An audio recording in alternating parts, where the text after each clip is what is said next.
To hashtag you. రాజకీయ పరిస్థితులు, రాజకీయ సమీకరణాలు ఎప్పటికప్పుడు ఆ రోజు ఉన్నటువంటి సమీకరణాలను బట్టి మారిపోతూ ఉంటాయి. ఇప్పుడు మారినటువంటి సమీకరణాల ప్రకారం జనసేన పార్టీ బీజేపీ తోటి కటిఫ్ అయింది తెలంగాణలో. ఏపీలో కూడా త్వరలోనే కటిఫ్ అయ్యేటువంటి అవకాశం ఉంది అనేటువంటి ప్రచారం చాలా బలంగా కూడా వినిపిస్తుంది.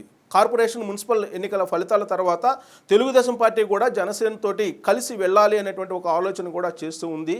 తెలుగుదేశం పార్టీ వర్గాలు కూడా, తెలుగుదేశం పార్టీ క్యాడర్ కూడా చంద్రబాబు నాయుడు మీద ఒత్తిడి తీసుకొస్తున్నటువంటి సిచ్యువేషన్ కూడా కనిపిస్తుంది. దానికి తిరుపతి ఉప ఎన్నిక వేదిక కావాలి అనేది చాలామంది యొక్క కోరిక. అది సాధ్యం కావాలంటే కనుక జనసేన పార్టీకి సంబంధించినటువంటి లీడర్కి తెలుగుదేశం పార్టీ, జనసేన ఉమ్మడి అభ్యర్థిని తిరుపతి లోక్సభ అభ్యర్థిగా ప్రకటిస్తే కనుక అది సాధ్యమయ్యేటువంటి అవకాశం ఉంది అనేది తెలుగుదేశం పార్టీలో ఉండేటువంటి కొన్ని వర్గాలు భావిస్తూ ఉన్నాయి. అంతేకాదు జనసేన తిరుపతి లోక్సభ స్థానం నుంచి పోటీ చేయాలని చెప్పి భావించింది. తొలి నుంచి కూడా జనసేన అభ్యర్థిని నిలపాలి అనేటువంటి ఒక డిమాండ్ను కూడా చేయడం జరిగింది. అనేక సందర్భాల్లో బీజేపీ ముందు ఆ డిమాండ్ను కూడా ఉంచడం జరిగింది. కానీ సోము వీర్రాజు ఏపీ బీజేపీ అధ్యక్షుడు జనసేనతో సంప్రదించకుండానే బీజేపీ అభ్యర్థి పోటీలో ఉంటాడని చెప్పి దాదాపు 4 నెలల క్రితమే ఆయన ప్రకటించడం జరిగింది. ఆ తర్వాత సునీల్ దేవరా కూడా బీజేపీ అభ్యర్థి ఉంటాడు తిరుపతి లోక్సభ బరిలో అనేటువంటి విషయాన్ని జనసేనతో సంప్రదించకుండానే ఆయన కూడా వెల్లడించడం జరిగింది. ఇలాంటి పరిణామాలు నచ్చనటువంటి జనసేన పార్టీ కొంత అసంతృప్తిని వ్యక్తం చేసిన తర్వాత బీజేపీకి సంబంధించినటువంటి ఏపీ లీడర్లు సంప్రదింపులు జరిపారు జనసేన పార్టీతోటి, జనసేన పార్టీ నాయకులతోటి. ఆ తర్వాత ఉమ్మడి అభ్యర్థిని ప్రకటిస్తాము బీజేపీ వైపు నుంచి అనగానే జనసేనని పవన్ కళ్యాణ్ కూడా ఒప్పుకున్నారు. ఒప్పుకున్న తర్వాత బీజేపీ అభ్యర్థిని ప్రకటించడానికి కసరత్తు చేస్తూ ఉంది ఏపీ బీజేపీ. అయితే ఈ పరిణామాలన్నీ నచ్చకపోయినప్పటికీ కూడా జన సైనికులు అర్థం చేసుకోవాలి అనేటువంటి ఒక విజ్ఞప్తిని జనసేనని పవన్ కళ్యాణ్ చేయడం జరిగింది. జన సైనికులు ఎప్పుడు కూడా పవన్ కళ్యాణ్ ఏది చెప్తే అదే వింటారు. ప్రస్తుతానికైతే నివురుగప్పిన నిప్పులాగా ఏపీ బీజేపీ అలాగే జనసేన పార్టీ మధ్య పొత్తు నడుస్తూ ఉంది. ఏ క్షణమైనా కానీ ఆ పొత్తు బెడిసి కొట్టేటువంటి ఛాన్సెస్ ఉన్నాయి అనేది చాలా బలంగా కూడా వినిపిస్తుంది. పైగా మున్సిపల్ అలాగే కార్పొరేషన్ ఎన్నికల్లో వచ్చినటువంటి ఓట్ బ్యాంక్ను బేరీజు వేసుకుంటే సుమారుగా 4% జనసేన పార్టీకి వచ్చింది, 32% తెలుగుదేశం పార్టీకి వచ్చినటువంటి క్రమంలో జనసేన, తెలుగుదేశం పార్టీ రెండు కలిసి కనుక వెళితే ఏపీలో వైఎస్ఆర్ కాంగ్రెస్ పార్టీని ఓడించవచ్చు అనేటువంటి అభిప్రాయానికి రాజకీయ పండితులు, రాజకీయ విశ్లేషకులు కూడా వస్తున్నారు. ఆయా పార్టీలు కూడా ఆలోచిస్తూ ఉన్నాయి. పైగా ఈస్ట్ వెస్ట్ గోదావరి జిల్లాలో తెలుగుదేశం పార్టీ అభ్యర్థులు ఓడిపోవడానికి ప్రధానమైనటువంటి కారణం జనసేనకు సంబంధించినటువంటి అభ్యర్థులే. వాళ్లకు వచ్చినటువంటి ఓట్లే అక్కడ చీలిపోయాయి. తెలుగుదేశం పార్టీకి సంబంధించినటువంటి ఓట్లు అనేది తెలుగుదేశం పార్టీ లెక్కిస్తుంది, భావిస్తుంది. 2019లో జరిగినటువంటి అసెంబ్లీ ఎన్నికల ఫలితాల్లో కూడా దాదాపుగా 63 చోట్ల జనసేన చీల్చుకోవటం వల్లనే ఓడిపోయింది తెలుగుదేశం పార్టీ అనేటువంటి ఒక అంచనాకు కూడా తెలుగుదేశం పార్టీ వచ్చింది.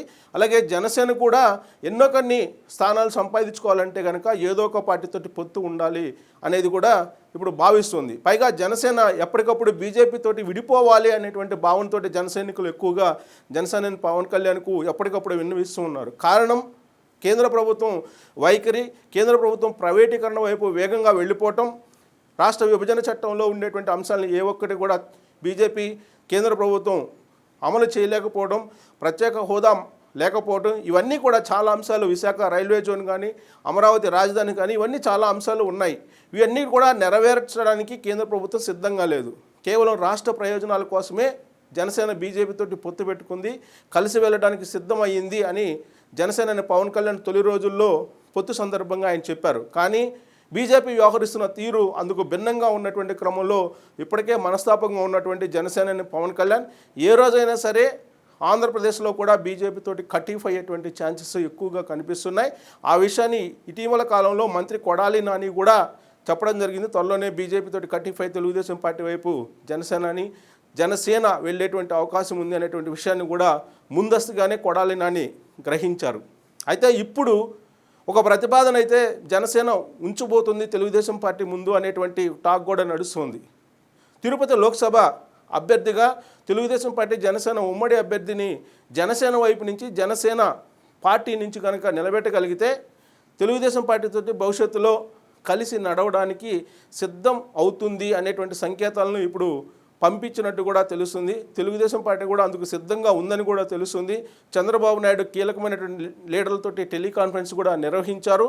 ఆ టెలికాన్ఫరెన్స్లో ఇప్పటికే పనబాక లక్ష్మి మాజీ కేంద్ర మంత్రిని తెలుగుదేశం పార్టీ అభ్యర్థిగా తిరుపతి లోక్సభ స్థానాన్ని నుంచి నిలబడతారు అనేది ప్రకటించడం కూడా జరిగింది. అయితే ఆమె కూడా అంత ఇంట్రెస్ట్గా లేరు పోటీకి అనేటువంటి విషయం కూడా తెలుస్తూ ఉన్నటువంటి క్రమంలో జనసేన వైపు నుంచి జనసేన గనక ఆ టికెట్ని ఇస్తే గనక ఉమ్మడి అభ్యర్థిగా జనసేన నాయకునికి గనక ఇస్తే అభ్యర్థిత్వాన్ని జనసేన పార్టీకి సంబంధించినటువంటి లీడర్లకు ఇస్తే గనక రాబోయేటువంటి రోజుల్లో ఆంధ్రప్రదేశ్లో తెలుగుదేశం పార్టీ జనసేన కలిసి నడిచేందుకు బాట వేసినట్టు అవుతుంది, బీజం వేసినట్టు అవుతుంది అనేటువంటి అభిప్రాయం అటు జనసేన ఇటు తెలుగుదేశం పార్టీలో ఉండేటువంటి కొన్ని వర్గాల నుంచి వస్తున్నటువంటి అభిప్రాయం. అందుకే అటు జనసేన నుంచి ఇటు తెలుగుదేశం పార్టీ నుంచి కొంతమంది నేతలు ఇదే విషయం మీద చర్చించుకుంటున్నటువంటి పరిస్థితుల్లో ఇప్పటికే బీజేపీకి మాట ఇచ్చినటువంటి జనసేన అనే పవన్ కళ్యాణ్ ఆ మాటను కాదని తెలుగుదేశం పార్టీతోటి జతకట్టి వెళతారా? తెలంగాణలో ఏ విధంగా అయితే అవమానం కలిగిందో జనసేన పార్టీకి బీజేపీ ద్వారా ఆంధ్రప్రదేశ్లో కూడా తరచూ అవమానాలు పడుతూ ఉన్నారు అక్కడ ఉండేటువంటి జన సైనికులు కూడా. ఇప్పుడు జనసేనని మద్దతు ఇచ్చినటువంటి వాణి గెలిచేటువంటి అవకాశాలు ఉన్నాయి. బట్ వాణి ఇప్పటికే ముందుంది ఎమ్మెల్సీ ఎన్నికల్లో. జనసేన చివరి నిమిషంలో బీజేపీని కాదని టీఆర్ఎస్ పార్టీకి మద్దతు ఇచ్చారు తెలంగాణలో. సో వాణి పోటాపోటీగా ఇప్పుడు ఎమ్మెల్సీ ఎన్నికల్లో ఉన్నారు కాబట్టి జనసేన యొక్క ప్రభావం అటు తెలంగాణలో ఉంది, ఇటు ఆంధ్రప్రదేశ్లో ఉంది. కాబట్టి రాబోయేటువంటి రోజుల్లో బీజేపీతోటి కంప్లీట్గా కటీఫ్ అయిపోయి ఆయన మరొక మార్గాన్ని ఎంచుకొని అటు తెలుగుదేశం ఇక్కడ తెలంగాణలో టీఆర్ఎస్ పార్టీతో కలిసి వెళ్ళేటువంటి అవకాశం ఉందా భవిష్యత్తులో? ఆయన పునరాలోచనలో పడ్డారా? బీజేపీ వల్ల ఉంటే జనసేనానికి నష్టమా లాభమా? బీజేపీని వీడి ఆంధ్రప్రదేశ్లో తెలుగుదేశంతో తెలంగాణలో టీఆర్ఎస్ పార్టీతోటి పొత్తు పెట్టుకుంటే జనసేన ఏ విధంగా ఉంటుంది అనే దాని మీద కామెంట్ రూపంలో మీ అభిప్రాయాన్ని తెలియజేసి ఈ వీడియో నచ్చితే కనుక మీరు సబ్స్క్రైబ్ చేసి సపోర్ట్ చేస్తారని కోరుకుంటున్నాను. Thank you very much.